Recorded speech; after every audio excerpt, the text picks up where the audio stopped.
And one of the major reasons why we gathered here this morning, ladies and gentlemen, it is really on the back of a woman who has made it her passion, her vision, and part of her mission across the African continent to celebrate women, acknowledge women, and most importantly, enhance the collaborative efforts that we all look to drive. It's part of the reason why we actually have this particular event here today. Ladies and gentlemen, she is the face behind Forbes Africa and Forbes Women Africa magazine, someone who has prioritized the gender agenda for most of her life. Please warmly welcome, with a level 3 applause, the managing editor of Forbes Women Africa magazine, Renuka Methil.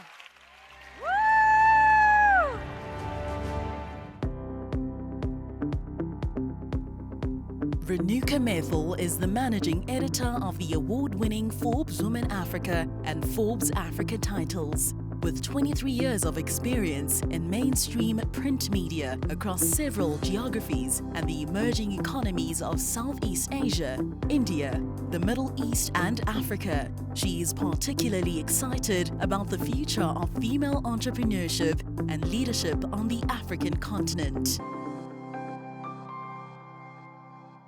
Exactly 100 years ago, women won their hard-earned right to vote.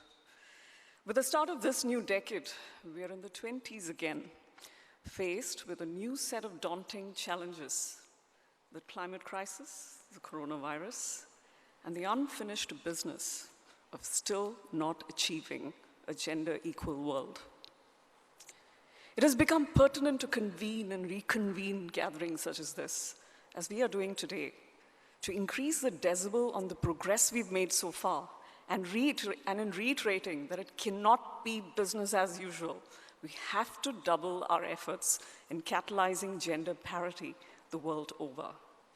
This summit here, now, in stunning KwaZulu-Natal, may be a tiny blip on the radar, but it is one that is surging with a collective might of 1,000 beating hearts in this room here today to mark a moment in history when we ask ourselves, are we going to leave the companies, countries, and the communities we lead in a better shape than we found it?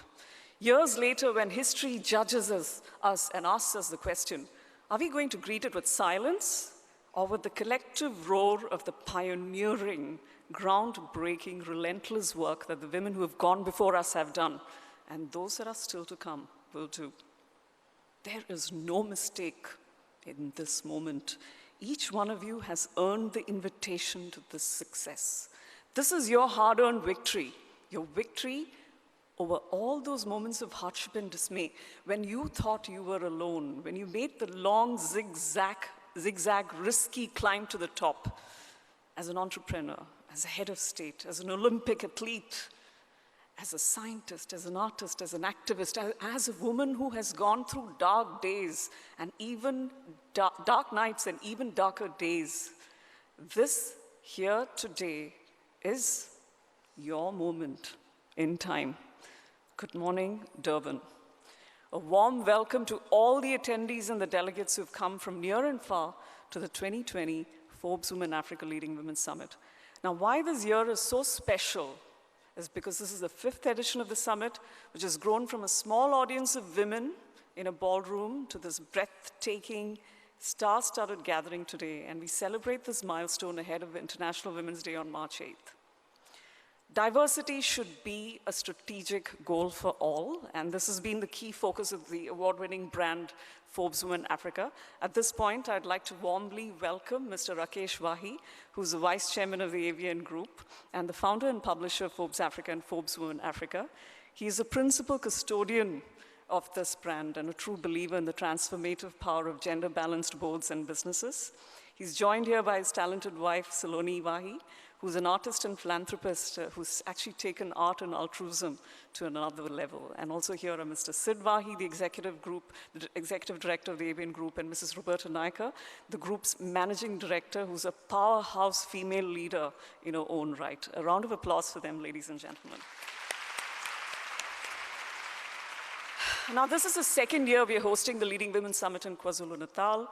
Last year, too, we were at the same illustrious venue for the summit titled The New Wealth Creators.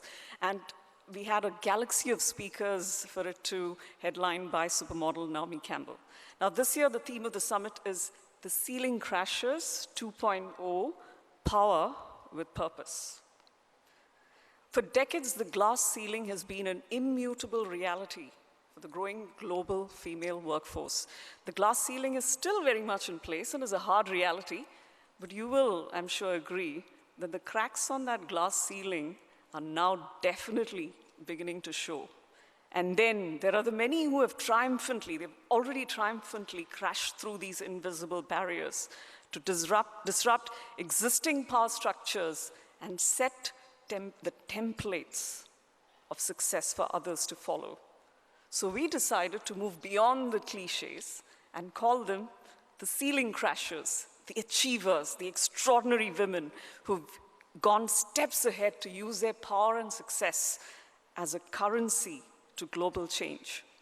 And as many of you know, there is also another term to describe the existence of a different kind of barrier, and that's called the glass cliff. I've been reading a lot about it now.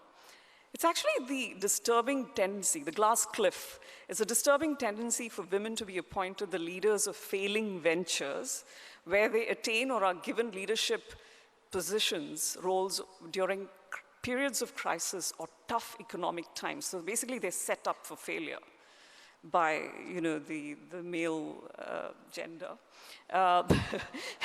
So the failure is highest, and that further plays into the stereotypes. But the greater the adversities, the harder they fight.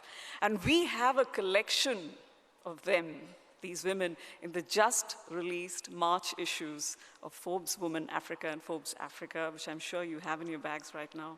Please go through them.